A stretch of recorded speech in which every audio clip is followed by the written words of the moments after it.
So well guys, जैसा कि आप सभी को पता है कि यामाहा ने अपनी MT-15 को इंडियन मार्केट के अंदर लॉन्च कर दिया।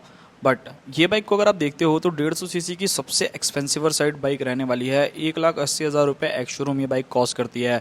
सो अगर आप ऑन रोड का एक हिसाब लगाओगे तो लगभग 2,08,000 या 2,10,000 रुपये के बीच में जो है ये बाइक आपको ऑन रोड कॉस्ट करने वाली है। बट अगर आप दूसरी साइड देखोगे, यानी कि बजाज की तरफ से आने वाली पल्सर NS400Z, जो कि आप लोगों को सिर्फ और सिर्फ 2,35,000 रुपये में ऑन रोड देखने को मिल जाती है। सो आज इन दोनों ही बाइक्स का एक कंपैरिजन करने वाले हैं। काफ़ी लोग मेरे से कमेंट करके भी बोल रहे थे कि भाई इन दोनों का कंपैरिजन कर दो, तो आज की वीडियो में हम लोग इसी टॉपिक पे बात करने वाले हैं।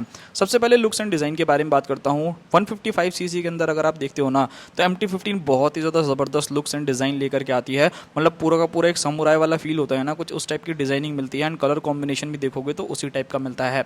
NS400Z के बारे में बात की जाए, सो भाई ये एक तरीके से आप कह सकते हो कि 200 का ही एक अपग्रेडेड मॉडल है। बट यहाँ पर अगर आप लुक्स देखोगे ना, तो आपको हो सकता है कि फ्रंट से तो इसके लुक्स थोड़े से ज़्यादा बेटर लगे, बट साइड प्रोफाइल देखो या फिर अगर आप रियर प्रोफाइल देखोगे, सो उसमें ये बाइक ज़रूर आउटडेटेड लग सकती है। बात करते हैं इन दोनों ही बाइक्स के अंदर आने वाले इंजन के बारे में। सबसे पहली चीज़ मैं आपको बता देता हूं कि भाई देखो, ये दोनों ही बाइक जो है अलग अलग कैटेगरीज की है। एक तरफ आपको 155 सीसी की बाइक मिल रही है एंड एक तरफ अगर आप देखोगे तो 400 सीसी की बाइक मिल रही है। MT-15 के अंदर आपको 155 सीसी का single cylinder liquid cooled F5 BS6 compliant engine मिलता है, जो कि लगभग 18.1 bhp का maximum power, 14.1 newton meter of torque generate करता है विद 6 स्पीड गियर बॉक्स। वहीं अगर आप NS400Z को देखोगे तो यहाँ पर आपको 373 सीसी का single cylinder liquid cooled F5 BS6 compliant engine मिलेगा, जो कि लगभग 43 bhp का maximum power and 35 newton meter torque generate करेगा। अब यहाँ पर अगर आप पावर फिगर्स देखोगे तो ऑब्वियसली भाई मतलब NS के अंदर आपको डबल पावर मिलेगा। ऑब्वियसली वहाँ पर इंजन भी आप लोगों को डबल मिलता है। तो अगर आप लोगों की रिक्वायरमेंट है कि भाई आपको ज़बरदस्त पावर परफॉर्मेंस चाहिए, तो मैं आपको रिकमेंड करूँगा कि आप NS400Z की तरफ जाएँ। वहीं अगर मैं बात करता हूँ MT-15 के बारे में, सो अगर आप एक ऐसे बंदे हो जिसको आपने बिगनर हो, तो भाई आप डेफिनेटली इस बाइक की तरफ भी जा सकते हो, कोई दिक्कत वाली बात नहीं है। बट हाँ, पावर लैग जो है हल्का फुल्का लगेगा, स्पेशली अगर आप 2 लोग लेकर के चलते हो ना, तो वहाँ पर तो आपको ये चीज़ फील होगी। बात करते हैं दोनों ही बाइक्स के अंदर आने वाले फीचर्स के बारे में। MT-15 के अंदर भाई अभी रिसेंटली TFT डिस्प्ले जैसे फीचर्स इंक्लूड किए हैं। ऑल LED सेटअप मिल जाता है, dual channel ABS, Bluetooth connectivity, hazard light, slipper clutch जैसे फीचर्स ऑफर करती है। बट अगर आप NS400Z को देखते हो ना, तो ये बाइक जो है इससे कहीं ना कहीं एक कदम आगे रहने वाली है। All LED setup, digital meter, dual channel ABS, riding mode, throttle by wire, quick shifter, slipper clutch जैसे फीचर्स आपको इस बाइक के अंदर मिल जाएंगे, जो कि आपको हो सकता है कि MT-15 के अंदर ना देखने को मिले। जैसे कि आपको क्विक शिफ्टर देखने को नहीं मिलता, राइडिंग मोड्स नहीं देखने को मिलते। बट हाँ भाई, TFT डिस्प्ले अगर आप दोनों में से कंपेयर करोगे ना, तो मुझे लगता है कि MT-15 की TFT डिस्प्ले ज़्यादा बेटर रहने वाली है। जहाँ पर आप NS400Z के अंदर जाओगे तो वहाँ पर आपको कुछ डिजिटल टाइप का मीटर ही मिलने वाला है।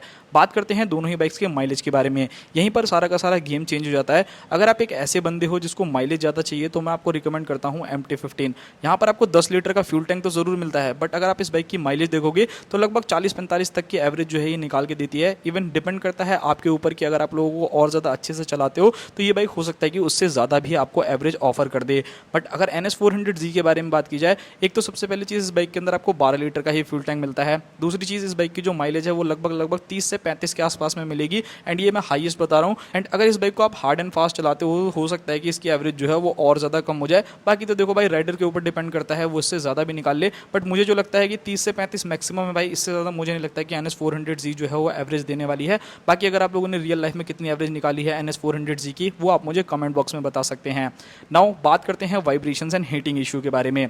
अब एक तरफ MT-15 भाई 155 सीसी के साथ है, यहाँ पर यामाहा का टैग जुड़ा हुआ है, तो भाई ऑब्वियसली आप लोगों को कोई भी वाइब्रेशन जो है वो फील नहीं होने वाली। काफ़ी स्मूथ इंजन रहने वाला है, एंड हीटिंग इशू भी जो है वो आप लोगों को कुछ खास नहीं देखने को मिलेगा MT-15 में, बिकॉज यहाँ पर 155 सीसी का इंजन है, तो भाई आपको क्या ही ज़्यादा परफॉर्मेंस मिलेगा एंड क्या ही आप लोगों को हीटिंग इशू मिलेगी। बट अगर बात करी जाए NS400Z के बारे में, तो देखो बजाज ने अपने पहले से काफ़ी ज़्यादा बाइक्स के अंदर कंट्रोल कर लिया है वाइब्रेशंस पे। बट अगर आप यामाहा से कंपेयर कर रहे हो तो डेफिनेटली NS400Z के अंदर आपको अच्छी खासी वाइब्रेशंस पता चलेंगी। हीटिंग इशू के बारे में बात करूं तो 373 सीसी का हाई परफॉर्मेंस इंजन है, तो ऑब्वियसली भाई हीटिंग इशू भी जो है वो आपको ज़्यादा इरिटेट करेगा। हाईवेज पे तो भले ना करे, बट हाँ अगर आप सिटी में ट्रैफिक टू ट्रैफिक चल रहे हो तो डेफिनेटली यहाँ पर आप लोगों को फील होने वाली है हीटिंग इशू। नाउ बात करते हैं दोनों ही बाइक्स के सीट कंफर्ट के बारे में। सो अगर आप लोग लॉन्ग टूर करना चाहते हो तो उसमें तो कोई दिक्कत नहीं है, दोनों ही बाइक से ईजिली लॉन्ग राइड्स की जा सकती हैं। यानी कि मेरे कहने का मतलब है, राइडर अगर आप लोग देखते हो दोनों ही बाइक्स के तो बहुत ज़्यादा कंफर्टेबली राइड करेंगे, बट जब बात पिलियन की आती है ना तो MT-15 जो है वो कहीं ना कहीं पीछे रह जाती है, बिकॉज इसकी जो पिलियन सीट है वो उतनी ज़्यादा कंफर्टेबल नहीं है। अगर आप शॉर्ट राइड्स के लिए लेके जा रहे हो 20 किलोमीटर 30 किलोमीटर तो एक बार को तो ठीक है, बट अगर आप लोग सोचो कि 100-150 किलोमीटर कवर करने हैं सो कहीं ना कहीं दिक्कतें जो है वो आप लोगों को MT-15 में सामना करना पड़ेगा, जो NS400Z के अंदर नहीं करना पड़ेगा, बिकॉज उसके अंदर जो है आप लोगों को सीट्स मिलती है वो काफ़ी ज़्यादा बेटर रहने वाली है। अब बात करते हैं दोनों ही बाइक्स के डायमेंशंस के बारे में। एक तरफ MT-15 जो कि 141 kg के अराउंड वेट करेगी, 810 mm सीट हाइट मिलेगी एंड 170 mm ग्राउंड क्लियरेंस मिलेगा। सो यहाँ पर फायदा क्या है, अगर आप डेली लाइफ में डेली सिटी राइड आप ज़्यादा करते हो तो MT-15 आपको काफ़ी ज़्यादा लाइट वेट फील होने वाली है। 810 mm सीट हाइट है तो कोई भी इजीली जो है शॉर्ट राइडर भी इजीली इस बाइक को चला लेगा एंड 170 mm के आसपास में ग्राउंड क्लियरेंस मिल जाता है, जिससे इस बाइक के जो ब्रेकर्स पे लगने के चांसेस हैं वो काफ़ी हद तक कम हो जाते हैं। वहीं अगर मैं NS400Z के बारे में बात करूँ, ऑब्वियसली भाई 400 cc की बाइक है, 174 किलो का इसका वेट रहने वाला है, लगभग 33 किलो का डिफरेंस है। तो जब आप लोग रियल लाइफ में इस बाइक को चलाओगे ना तो आपको डेफिनेटली वहाँ पर फील होने वाला है कि बाइक जो है वो काफ़ी ज़्यादा भारी आप लोगों को फील होगी। एंड अगर आप 400 cc में देखोगे तो उसमें हो सकता है कि आपको ये बाइक जो है उतनी ज़्यादा भारी ना लगे। 807 mm के आसपास में इसकी सीट हाइट है तो भी शॉर्ट राइडर जो है आराम से बैठ जाएगा, वहाँ कोई दिक्कत नहीं है। 3 mm का जो है वो डिफरेंस है एंड 168 mm का जो है ग्राउंड क्लियरेंस है, तो कभी कभार जो NS400Z है हो सकता है कि ब्रेकर्स पे लग जाए। नाउ बात करते हैं टायर, ब्रेक एंड सस्पेंशन के बारे में। सो यहाँ पर अगर आप MT-15 को देखते हो तो इसके अंदर आपको 180/17 के फ्रंट टायर, 140/70 R17 के रियर टायर देखने को मिलते हैं, जो कि NS के सामने डेफिनेटली छोटे हैं, बिकॉज NS के अंदर आप लोगों को 110/70 R17 के फ्रंट टायर, 150/70 R17 के रियर टायर मिलते हैं। एंड इस बाइक के अंदर एक प्लस पॉइंट क्या मिल जाता है कि इसके अंदर आप लोगों को अपोलो अल्फा H1 वाले टायर्स मिलते हैं। सो भाई जहाँ पर MRF के रेप्स टायर मिलते हैं और वहाँ पर अगर आप देखोगे तो अपोलो के टायर्स मिलते हैं, तो उनकी ग्रिप जो है वो ज़्यादा बेटर रहने वाली है MT-15 के कंपैरिजन में। ब्रेकिंग सिस्टम के बारे में बात करूँ तो भाई 282 mm की फ्रंट डिस्क एंड 220 mm की रियर डिस्क आपको MT-15 में मिल जाती है। फ्रंट ब्रेक तो MT-15 की फिर भी अच्छी है, बट अगर आप रियर वाली ब्रेक देखोगे ना तो वो सिर्फ और सिर्फ स्पीड को कम करती है, सच बहुत ज़्यादा अच्छी बाइक जो है वो नहीं मिलेगी। एंड 155 cc के हिसाब से भाई जो है ये ब्रेकिंग सफिशिएंट रहने वाली है। बट अगर मैं NS के बारे में बात करूँ तो उसके अंदर आपको 320 mm की फ्रंट डिस्क एंड 230 mm की रियर डिस्क देखने को मिलती है। एंड अगर आप MT-15 से कंपेयर कर रहे हो तो डेफिनेटली ब्रेकिंग जो है वो NS की ज़्यादा बेटर रहने वाली है। बट हाँ, अगर आप NS को देखते हो कि बाकी जैसे लाइक ड्यूक 990 से कंपेयर करो, डोमिनार से कंपेयर करो, तो उसमें हो सकता है कि आपको 19-20 का फर्क जो है वो डेफिनेटली पता चल जाए।